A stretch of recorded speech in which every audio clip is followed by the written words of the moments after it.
Mheshimiwa Waziri Mkuu, leo hii hapa ni hafla kwa ajili ya kuzindua kamati ya kitaalamu na kamati ya ushauri itakayofanya kazi ya kurejea mkumbi namba 1 na kuandaa mkumbi namba 2. Na kitendo hiki kinaashiria mambo makubwa matatu. Moja, serikali inayoongozwa na Mheshimiwa Dr. Samia Suluhu Hassan ni sikivu. Bado tumefanya kazi kubwa kama alivyoeleza Katibu Mkuu na kwenye documentary, lakini bado yapo malalamiko kutoka kwa wafanyabiashara kuhusu mazingira ya kufanyia kazi na mazingira ya biashara kwa ujumla. Serikali inasikiliza na ipo tayari kufanyia maoni hayo. Kwa hiyo tunaonyesha kwamba serikali tupo tayari kupokea maoni hayo na kuyafanyia kazi vizuri zaidi.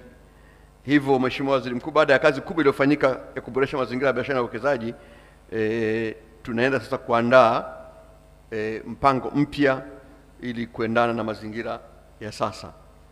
Kwa hivyo hii kamati ambayo tunaenda kuizindua leo, Mheshimiwa Waziri Mkuu, ionekane tu wazi kwamba ni sema jitihada za serikali za kuendelea kuboresha mazingira ya biashara, na ni sehemu za jitihada za Mheshimiwa Rais kufanya hivyo, kama ambavyo tunafahamu kwamba Mheshimiwa Rais mwaka jana aliunda tume ya kirais ya kushughulikia masuala ya mfumo wa kodi Tanzania.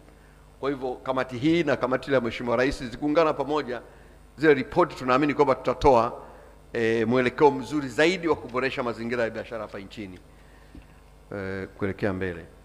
Jambo la pili, inaonyesha kwamba kazi ya kuboresha mazingira ya biashara na uwekezaji ni kazi endelevu.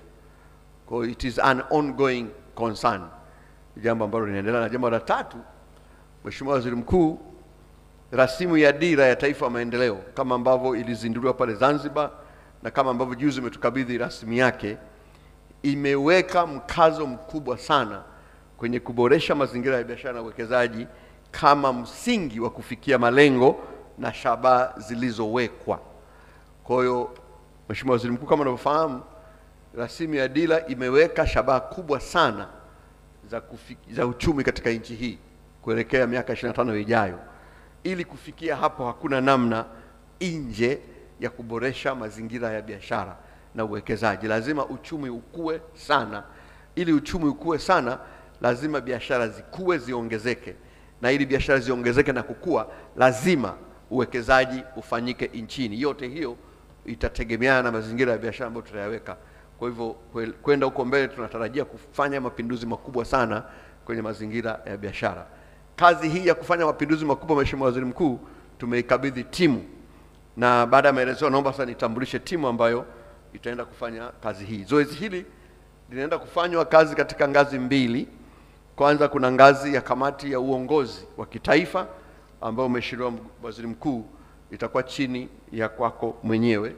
Waziri Mkuu wetu ndio atakuwa mwenyekiti wa hiyo timu. Kwa kamati hii ikimaliza kazi yake inaripoti kwa Mheshimiwa Waziri Mkuu. Kwa hiyo unaweza kaona uzito wake kwamba katika ngazi ya kitaifa litaratibiwa na Mheshimiwa Waziri Mkuu, na ndani yake watawepo mawaziri. Mimi mwenyewe nitakuwepo, simu nipigie makofi, nipo ndani ya hiyo timu. Atakuwepo waziri wa fedha, atakuwepo waziri wa viwanda na biashara,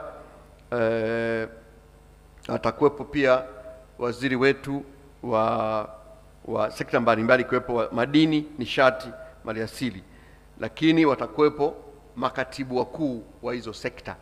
Kwa hiyo ni timu ambayo ni kubwa. Sekta zote muhimu zitakuwepo pale. Lakini ukiacha hapo, tutakuwa pia na sekta binafsi katika ndani ya timu yetu. Mwenyekiti wa TPSF atakuwepo, rais wa TCCI atakuwepo, mwenyekiti wa ACT, mwenyekiti wa CTI, mwenyekiti wa TATO. Wenyewe wanajua haya majina haya. Wewe kama hujui, wewe usiwe na wasiwasi, wahusika wanajua.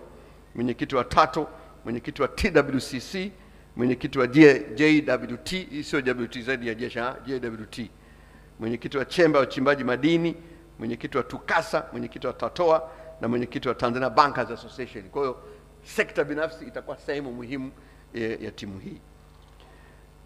Na tumehakikisha kwamba katibu wa kamati hii atakuwa katibu mkuu wa ofisi ya Rais, mipango na uwekezaji. Kwa hiyo utaona kwamba ni kamati nzito.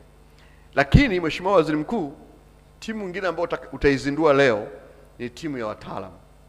Inaitwa timu ya kitaalamu au technical team, ambayo inakwenda kuongoza uandishi au uandaji wa mpango huu. Timu hii tumeiteua na kuiunda katika makundi makubwa matatu. Kwanza tumechukua bila shaka watu wa serikali watakwepo, lakini tumechukua watu kutoka akademia, wana taaluma ambao wamebobea katika mambo haya ya uwekezaji, biashara na uchumi. Lakini tatu, Mheshimiwa Waziri Mkuu, muhimu zaidi, tumeweka watu wenye uzoefu na biashara. Kwa hiyo tumeweka ndani yake watu wa sekta binafsi wao wenyewe.